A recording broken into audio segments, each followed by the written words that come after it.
할렐루야. 하나님 살아계십니다. 아멘. 오늘은 전부를 원하시는 하나님이라는 제목으로 함께 말씀을 나누고자 합니다. 로마서 12장은요, 하나님의 뜻을 분별하는 새 생활이라는 주제로 말씀이 이어지고 있습니다. 그 중에 오늘 본문 말씀은요, 크게 두 단락으로 구분해 볼 수가 있습니다. 첫 번째 단락은 1절과 2절 말씀에서 복음에 합당한 성도의 삶이라는 주제로 이 말씀이 기록되어 있습니다. 두 번째 단락은요, 3절부터 8절까지의 말씀으로 성도의 새로운 삶이라는 주제로 말씀이 기록되고 있습니다. 사도 바울은요, 11장까지의 말씀에서 구원은 하나님의 절대적인 주권이다라고 말하면서 이제 12장에 와서는요, 구원받은 사람들이 어떻게 살아가야 하는지에 대해서 교훈하고 있습니다. 다시 말하면 구원받은 사람답게 사람으로 살아가는 것이 무엇인지 로마의 성도들에게, 그리고 이 글을 읽는 우리에게 지금 교훈하고 있다라는 것이죠. 우리는요, 하나님의 전적인 은혜로 절대적인 주권에 의해 구원받은 사람들입니다. 아멘이십니까? 그렇다면 구원받은 사람들인 우리는 어떻게 살아가야 할까요? 하나님께서는 우리가 이 땅에서 어떻게 살아가기를 원하실까요? 이 질문에 대한 대답은요, 바울은 1절에서 이렇게 밝히고 있습니다. 1절 말씀을 함께 보겠습니다. 그러므로 형제들아, 내가 하나님의 모든 자비하심으로 너희를 권하노니 너희 몸을 하나님이 기뻐하시는 거룩한 산 제물로 드리라. 이는 너희가 드릴 영적 예배라. 아멘. 뭐라고 말씀하고 있습니까? 하나님께서는요, 우리에게 원하시는 삶의 모습은 바로 우리의 몸을 하나님께서 기뻐하시는 거룩한 산 제물로 드리는 삶을 살아야 한다라고 말씀하십니다. 사실 오늘 본문의 말씀은요, 우리가 너무나 잘 아는 말씀이죠. 심지어 많이 외우는 말씀이기도 합니다. 그런데 상당히 부담스러운 말씀이기도 합니다. 우리의 몸을 하나님께서 기뻐하시는 거룩한 산 제물로 드리는 삶, 사실 이러한 삶을 사는 것이 너무나 어렵기 때문에, 쉽지 않기 때문에 그러게 우리에게 있어서 이 말씀은 한없이 부담스러운 말씀이 될 수 있다는 것이죠. 왜 우리는요, 우리의 몸을 하나님께서 기뻐하시는 산 제물로 드리는 삶을 사는 것이 이토록 어려운 것일까요?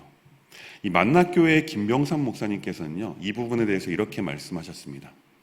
저는 오늘날 한국교회의 가장 큰 위기 가운데 하나가 뭐냐면 예수를 잘 믿는 평신도들이 이 세상 안에서 사명자로 살지 못한다는 것입니다.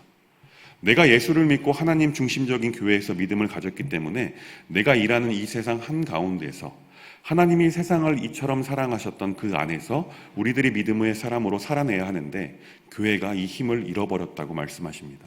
그러면서 이제는 교회 중심적인 삶이 아니라 하나님 중심적인 삶으로 돌아서야 한다라고 말씀하셨습니다. 이 말씀이 무슨 뜻이냐면요, 대다수의 성도들이 교회 중심적인 신앙생활을 하다 보니까 교회에서는 열심히 신앙생활을 하게 됩니다. 그런데 신앙을 가지고 삶의 자리에서는 믿음의 사람들로 삶을 살아내지 못하고 있다는 것이죠. 수년 전부터 많은 목사님들이 외쳤던 하나의 메시지가 있죠. 그것은 바로 우리 일상에서 사명자로 살아가야 한다라는 것이죠.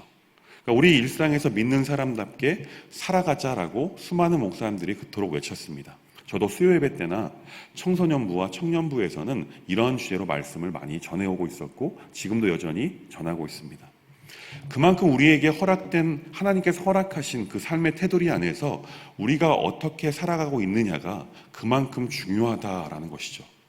그래서 사도 바울은요, 우리의 몸을 하나님 앞에 산 제물이 드리라고 말씀하는 것 아니겠습니까? 산 제물이 무엇입니까? 다 태워서 사라지는 것이 산 제물이 되는 삶을 사는 것입니다. 다시 말하면 이 땅에서 살아가면서 내가 제물이 되어 죽어지고 그것을 통해 하나님만 영광 받으시는 삶을 살라는 것이 바로 거룩한 산 제물이 되는 삶을 이야기하는 것입니다. 이러한 삶을 사는 것이 하나님 앞에 드리는 영적 예배다라고 바울은 우리에게 교훈하고 있는 것입니다. 그런데 생각해 볼 것은요, 왜 이것이 잘 안 되느냐 이것입니다. 그것은 여전히 나의 삶을 나의 것이다 라고 여기는 나의 이기심 때문일 것입니다. 그리고 하나님의 주인 되심을 인정하지 않기 때문입니다. 우리가 우리의 생명과 삶이 하나님의 것이라고 인정할 수 있을 때 바울이 본문에서 말씀하고 있는 거룩한 산 제물이 되는 삶을 우리는 살아낼 수 있을 것입니다. 왜냐하면요, 자신을 부인하고 하나님의 주권을 인정하는 것이 진정한 예배자의 자세이기 때문에 그렇습니다. 하나님께서는요, 우리에게 이러한 예배의 자세를 원하시는 것이죠. 이 하나님께서 원하시는 산 제물이 되는 것, 그리고 영적 예배로 드리는 삶은요, 모임 가운데 드리는 예배뿐 아니라 거룩한 삶으로 하나님께 영광을 돌리는 것을 말하는 것입니다. 다시 말하면 교회에 와서 예배하고 삶은 내 마음대로 사는 사람들에 대해서 디모데후서 3장에서 말하고 있는 경건의 모양만 있고 경건의 능력은 부인하는 자들의 잘못된 예배다라는 것이죠. 그리고 예수님께서 그토록 책망하셨던 바리새인과 유대인들의 외식하는 모습이 그것인 것입니다. 그렇기 때문에 우리는요, 가정에서, 직장에서, 사회에서, 언제 어디서든지 모든 삶의 자리에서 하나님이 주인 되시는, 삶의 주인 되심을 인정할 수 있어야 한다는 것입니다. 이 하나님의 주권을 인정하는 삶이 성도가 하나님께 드려야 하는, 마땅히 드려야 한 산 제물로 드리는 영적인 예배다라는 것입니다. 이 하나님의 주권을 인정하고 하나님이 나의 삶의 주인이심을 인정하는 성도는 삶 가운데 나를 드러내는 삶을 사는 것이 아니라 오직 하나님 한 분만, 그리스도 예수만 드러내는 삶을 살게 되는 것입니다. 이것이 바로 하나님께서 원하시고 하나님께서 기뻐하시는 우리의 삶의 모습인 것입니다. 근데 중요한 것은 이것이죠. 하나님께서는 우리에게 원하시는 산 제물의 모습은요, 우리의 어떠한 일부만을 원하시지 않는다라는 것입니다. 또한 일정한 시간만을 원하시지 않는 것입니다. 일정한 삶의 자리에서의 모습만을 원하는 것이 아니라 우리의 모든 삶의 첫 영역에서 우리의 전부를 원하신다라는 것입니다. 왜냐하면 하나님은 나를 포함한 모든 것의 주인 되시기 때문입니다. 그렇게 우리의 전부를 요구하시는 것입니다. 그렇게 하나님께서 원하시는 영적인 예배는요, 우리의 전부를 다해서 하나님을 드러내는 삶을 사는 것을 말합니다.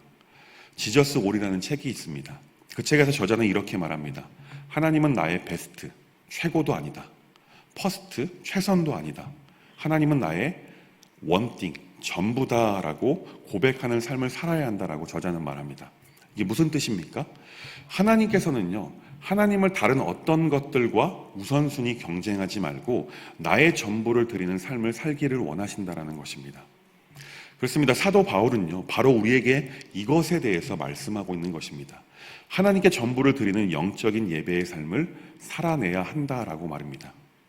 그렇다면 세상 가운데 영적 예배하는 삶을 산다는 것은 무엇을 말하는 것일까요? 2절 말씀을 함께 보겠습니다. 함께 읽습니다.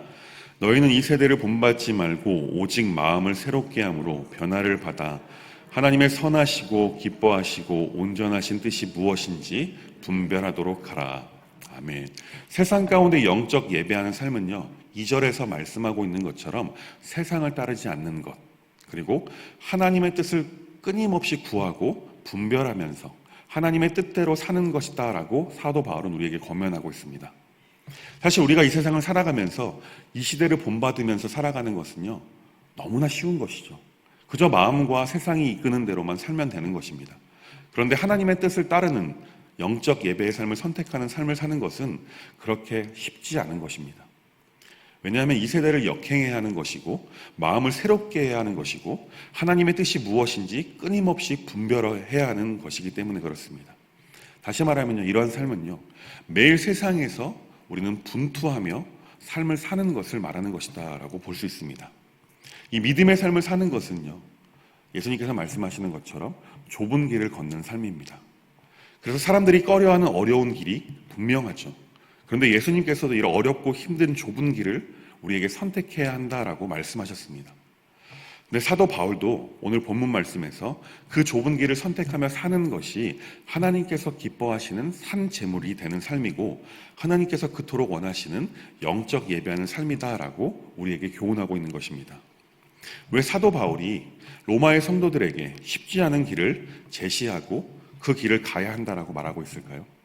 사실 로마의 성도들은요, 이제 예수님을 믿기 시작한 초신자들이라고 볼 수 있습니다. 그렇게 그들은 세상과 하나님 사이에서 여전히 줄타기를 하면서 살아오고 있었던 것이죠. 그런 그들에게 너희는 하나님의 절대적인 주권, 하나님의 긍휼하심으로 구원받은 하나님의 자녀들이다 라고 말하면서 하나님의 자녀답게 살아가는 것이 어떤 것인지 이제 말씀하고 교훈하고 있는 것입니다. 그리고 그 쉽지 않은 길을 함께 걸어가야 한다라고 말합니다. 오늘 본문 3절부터 8절까지 말씀에서는요, 교회 안에서 서로 다른 사람들이 많이 모여 있는데 이 좁은 길을 가기 위해서 우리들이 어떤 마음가짐으로 살아야 하는지를 교훈하기 시작합니다. 그렇습니다. 교회에서는요, 수많은 다른 사람들이 존재합니다. 단 한 사람도 똑같은 사람이 없죠. 각자 아는 것도 다 다릅니다. 그리고 받은 은사도 다 다르고 다양합니다. 그렇게 거룩한 삶의 모습이 각자의 성도들의 삶에서 다양하게 나타나는 것입니다. 그렇게 거룩한 삶의 모습이 어떻게 살아가야 하는지에 대해서 바울은 우리에게 교훈하고 있습니다. 어떤 사람은 가르치고, 어떤 사람은 예언하며, 어떤 사람은 위로하고 구제해야 한다라고 오늘 본문 6절에서부터 8절까지 말씀을 통해서 말씀하고 있습니다. 핵심은 이것이죠. 거룩한 삶의 다양한 모습들이 연합하여 온전한 그리스도의 몸을 완성해야 한다는 것입니다. 우리는 모두 고유의 모습과 역할들을 가지고 있습니다. 서로 다른 우리를 다스리시는 분은 우리의 주인 되시고 머리 되시는 그리스도이십니다. 서로 다른 우리가 모여서 그리스도를 주인으로 삼고 하나 된 그리스도의 몸을 완성해 가는 것이 바로 좁은 길을 가는 영적인 예배의 삶이고, 성도가 예수님과 함께 더불어 서로 좁은 길에서 도와주고 이끌어가면서 인도해주며 걸어가는 동행의 길인 것입니다. 이 좁은 길을 동행하며 걸을 때 사도 바울은 우리에게 요구하는 삶의 태도가 7절과 8절 말씀에서 말씀하고 있습니다. 그것은 바로 성실과 부지런함과 즐거움인 것입니다. 내게 맡겨주신 직분을 온전히 감당하기 위해서 은사에 부합하는 태도를 갖추어야 하는 것이죠. 바로 성실과 부지런함과 즐거움으로 말입니다. 공동체에서 다른 지체들과 함께 신앙생활을 하다 보면요, 자신에게 무엇이 부족한지를 분별할 수가 있고 채워 나아갈 수가 있습니다. 이러한 성장을 통해서 우리는 더 온전하게 그리스도의 몸인 교회를 세워가야만 하는 것입니다. 사랑하는 성도 여러분, 우리는 교회에서 그리스도의 몸을 세우는 삶을 살아야 할 줄 믿습니다. 그리고 각자의 삶의 자리에서는요, 하나님을 주인으로 인정하는 삶, 다시 말하면 우리의 몸을 하나님께서 기뻐하시는 산 제물이 되어 영적인 예배를 드리는 삶을 살아야 할 것입니다. 왜냐하면 우리는 모두 하나님의 절대적인 주권과 긍휼하심을 얻은 새로운 피조물이 되어야 하기 때문입니다. 사랑하는 성도 여러분, 이제 우리는 새로운 피조물답게 새로운 삶을 살아가십시다. 근데 쉽지 않을 것입니다. 어려운 길을 가야 할 것입니다. 좁은 길을 가야 할 것입니다. 왜냐하면 우리는 죄악된 세상을 살아가기에 여전히 또한 부족한 존재들이기 때문에 그렇습니다. 그렇게 우리는 이 세상을 살아갈 때 하나님의 임재 가운데 하나님의 뜻을 끊임없이 분별하고 찾으며 그 뜻대로 살아가야 할 줄 믿습니다. 사랑하는 여러분, 간절히 바라기는 나만 바라보고 살아가는 삶을 살지 마시고 주변에 있는 지체들을 바라보면서 함께 돕고 섬기고 위로하며 서로 끌어주고 당겨주면서 이 좁은 길을 같이 걸어가십시다. 그리고 저 하나님 나라에서 기쁘게 제외하면서 하나님께서 허락하신 잔치를 누리는 우리 모두가 될 수 있길 주님의 이름으로 간절히 축원합니다. 기도하겠습니다. 하나님 감사합니다. 오늘 말씀을 통하여 새로운 피조물 된 우리가 이 세상에서 새로운 삶을 어떻게 살아가야 하는지 깨닫게 하심에 감사드립니다. 하나님께서 원하시는 거룩한 산 제물이 되는 삶, 그래서 영적으로 하나님께서 기뻐하시는 예배자의 모습으로 나만 바라보지 않고 우리 주변의 지체들을 돌아보며 서로 도우며 이 좁은 길을 걸어갈 수 있도록 우리에게 믿음과 능력을 더하여 주옵소서. 오늘도 이 좁은 길을 우리와 동행하여 주시는 예수님의 이름으로 간절히 기도합니다. 아멘.